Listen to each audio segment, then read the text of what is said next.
สบายดีน้องมีชื่อว่าบอมบี้บีจันทพรอายุ22 ปี ปัจจุบันเป็นครูสอนและนักแสดงอิสระความสามารถพิเศษของน้องเนาะน้องจะถนัดทางด้านศิลปะทุกรูปแบบเลยบ่ว่าจะเป็นการแต่งรูปการเล่นดนตรีร้องเพลงขับรำและการฟ้อนขอบใจ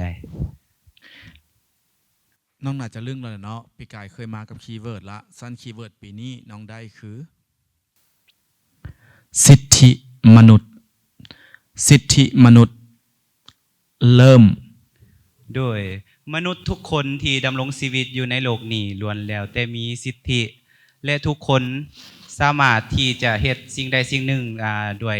สิทธิของตนเองได้โดยที่อยู่ในรูปแบบของความถูกต้อง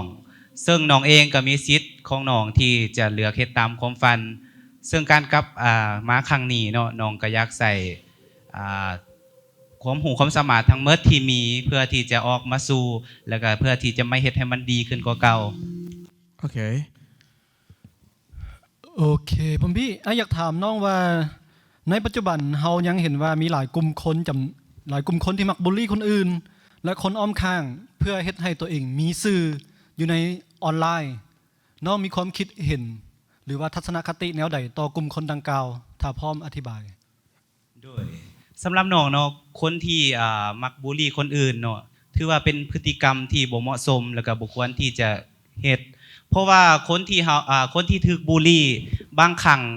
คำเว้าของคนเฮาอาจจะออกจากปากไปแล้วก็ลืมได้แต่คนที่มันได้รับมันอาจจะจื้อจำแล้วก็ฝังใจเขาเจ้าไปตลอดชีวิตฉะนั้นแล้วอยากให้ทุกคนจงฮักแพงกันแล้วก็ให้เกียรติซึ่งกันและกันดีกว่าบ่ควรที่จะบูลลี่กันขอบใจ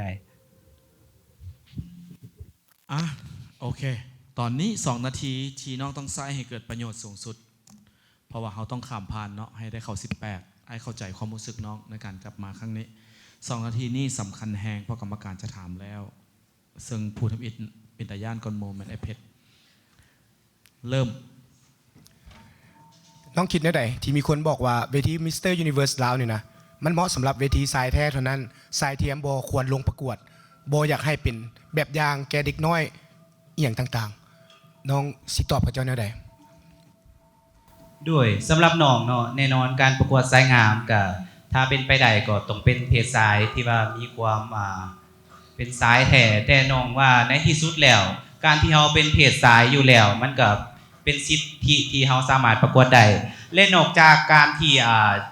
ต้องเป็นเพศชายเท่านั้นน้องคิดว่าแน่นอนมันต้องมีความรู้ความสามารถและมีหลายกว่าหันซึ่งน้องคิดว่าน้องเองก็มีสิ่งนั้นคือการที่จะสามารถมาประกวดได้และก็สามารถที่จะเป็นแบบอย่างที่ดีให้สังคมได้เช่นกันถ้ามีคนบอกให้น้องไปแสดงฟ้อนตอนนี้ได้เงิน500 ล้านกับเข้าฮอบ18 คนสุดท้ายในวันนี้น้องสิเลือกอย่างและย้อนอย่างไอ้ขอเลือกได้บอ500 ล้าน500 ล้านเดี๋ยวให้น้องตอบก่อนจะเลือกเข้าหอบก่อนเพราะว่าในชีวิตน้องเคยไปแสดงแล้วก็ซึ่งก็เคยได้เงินมาแล้วถึงจะบ่หลายแต่ว่าน้องก็รู้สึกภูมิใจแต่สำหรับมื้อนี้ตอนนี้น้องขอเลือกเข้า18 คนก่อนน้องตั้งใจอีหลีโอเคมีใครถามตึมขอโทษแล้วโอเคก๊อฟคิดว่าตัวเองมีความแตกต่างจากปีกายกับปีนี้เป็นอะไรปีนี้รู้สึกว่าเป็นตัวของตัวเองหลายขึ้นแล้วก็เฟรนลี่หลายขึ้นเพราะว่าปีกายนี่รู้สึกว่ากดดันแฮงกลับไปเบิ่งผลงานตัวเองก็รู้เลยว่าปีนี้เฮามีสิ่งที่ดีขึ้นเช่นความนิ่งหรือว่าทัศนคติก็รู้สึกว่าดีกว่าเก่าเป็นอย่างต้องเป็นเวทีมิสเตอร์ยูนิเวิร์สที่จริงแล้วเนาะน้องก็ปักหลักอยากมาประกวดตั้งแต่ปี2023เพราะว่าแต่ว่าปีนั้นน้องขาเหียนเนาะน้องก็เลยว่า